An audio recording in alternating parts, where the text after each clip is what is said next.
The movie begins near a biochemical plant where authorities are secretly responding to a dangerous leak. A truck driver passes through a quarantine checkpoint annoyed that officials are spraying chemicals everywhere.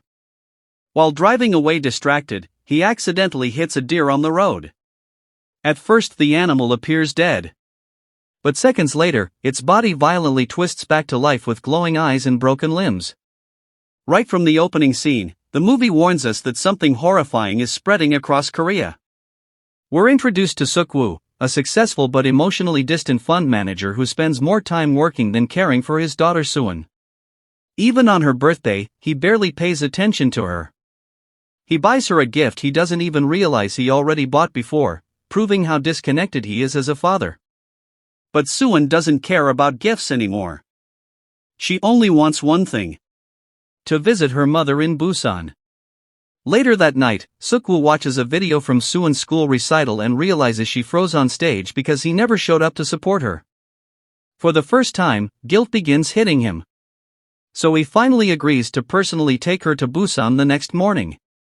This small emotional setup becomes extremely important later.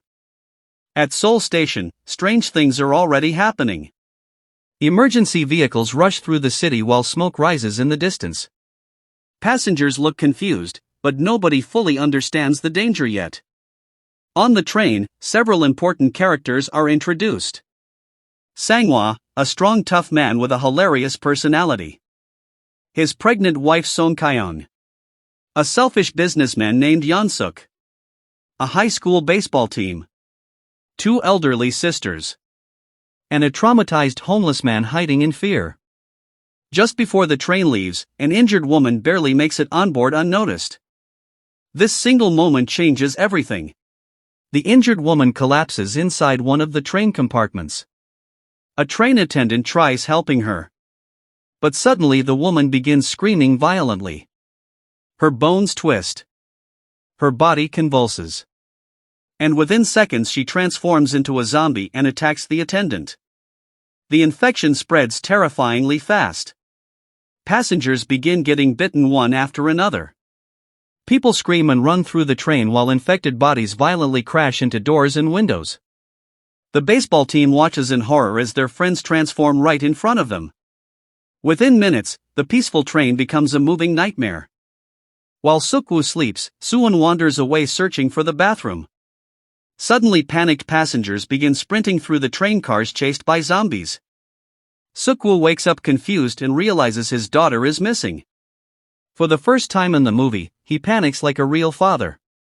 He desperately searches through the train until he finally grabs Suwon seconds before zombies reach her.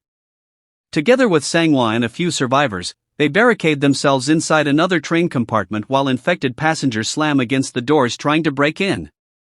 This is where the survivors realize the zombies move insanely fast and attack purely through sound and movement. The train conductor announces they will stop at Tjun station where the military is supposedly protecting survivors. But Suk-woo immediately shows his selfish side. Instead of helping others, he secretly calls a client and arranges a private escape route only for himself and Suwon. He even tells Suwon not to help other people because they'll only slow them down. This becomes one of the movie's biggest themes. The difference between selfish survival and humanity. When the train reaches Tjun station, the station appears completely empty. No soldiers. No rescue teams. Just silence. As survivors slowly walk through the station, infected soldiers suddenly appear from the darkness and begin attacking everyone. People are dragged down escalators. Passengers are bitten and trampled. Complete chaos erupts. While Sang-hwa risks himself protecting strangers. This is the first moment Suk-woo notices how selfless Sang-hwa is compared to him. During the chaos, Suwon, the pregnant woman, the homeless man, and a few others become trapped inside a bathroom surrounded by zombies. Meanwhile Suk-woo, Sang-hwa, and baseball player Yeon-guk decide to rescue them. This becomes one of the best survival sequences in the movie. The men fight through multiple train cars filled with zombies using taped arms, shields, and brute force. Sang-hwa constantly protects everyone while Suk-woo mostly focuses on Suwon alone. At one point they discover the zombies cannot see properly in darkness. So they quietly move through tunnels holding their breath while zombies crawl inches away from them. The tension here is unbelievable. After risking their lives rescuing everyone, the exhausted survivors finally reach a safe train compartment. But instead of helping them, the passengers inside refuse to open the door. Yeon-suk convinces everyone that Suk-woo's group might be infected. Sang-hwa desperately punches the glass begging them to let them in while zombies sprint closer from behind. And still nobody helps. This becomes one of the movie's most emotional scenes because the survivors are betrayed by ordinary people, not zombies. Realizing there's no time left, Sang-hwa sacrifices himself. He physically holds the train door shut using his own body while Suk-woo and the others escape. You can see zombies tearing into him while his pregnant wife screams helplessly watching her husband die. Even while being bitten, Sang-hwa keeps smiling and fighting just long enough to protect everyone else. This scene emotionally destroys viewers because Sang-hwa was one of the kindest people in the movie. Instead of thanking the survivors, Yeon-suk manipulates the passengers into forcing them into another compartment like animals. Suwon watches adults treat her father and the others like monsters after everything they survived. One elderly woman realizes her sister died because these selfish passengers refused to help earlier. Heartbroken, she quietly walks to the train door and opens it. The zombies immediately flood the compartment. The same selfish passengers who abandoned others begin screaming and dying instantly.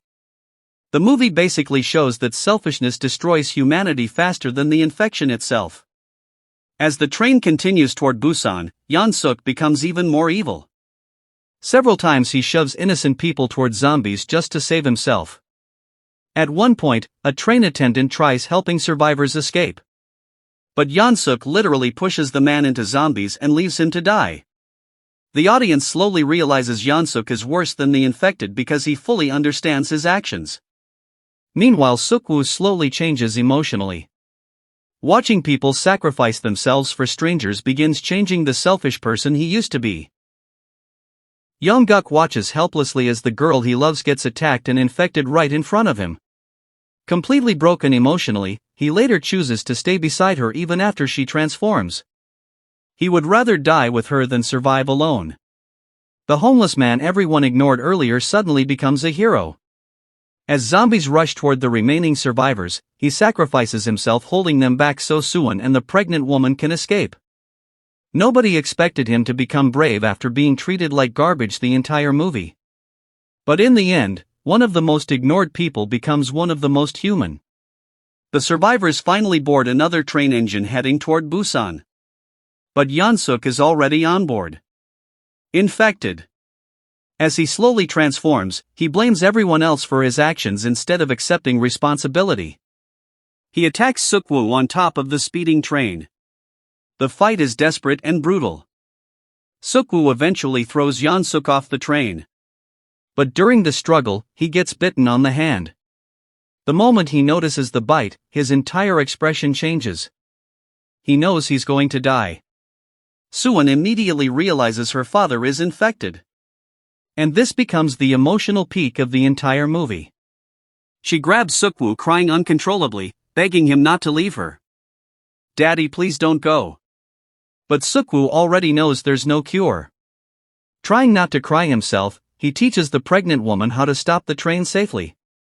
Then Suwon reveals the heartbreaking reason she froze during her singing recital earlier in the movie. She says she stopped singing because she was waiting for him to arrive. That line completely destroys Suk-woo emotionally.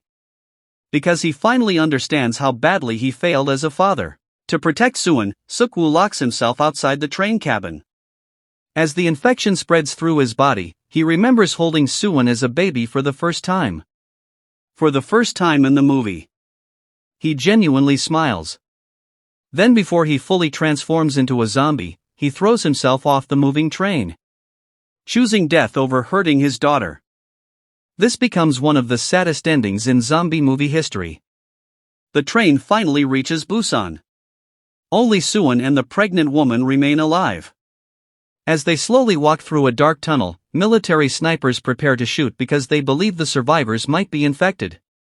But just before the soldiers fire, Suan begins singing the same song from her school recital. The soldiers hear the voice of a child and realize they are human survivors. And for the first time since the outbreak began, someone finally comes to save them. The movie ends reminding viewers that even in the middle of fear, death, and selfishness, humanity can still survive. If you want more movies like this, please subscribe and like this video. Thank you, see you in the next video.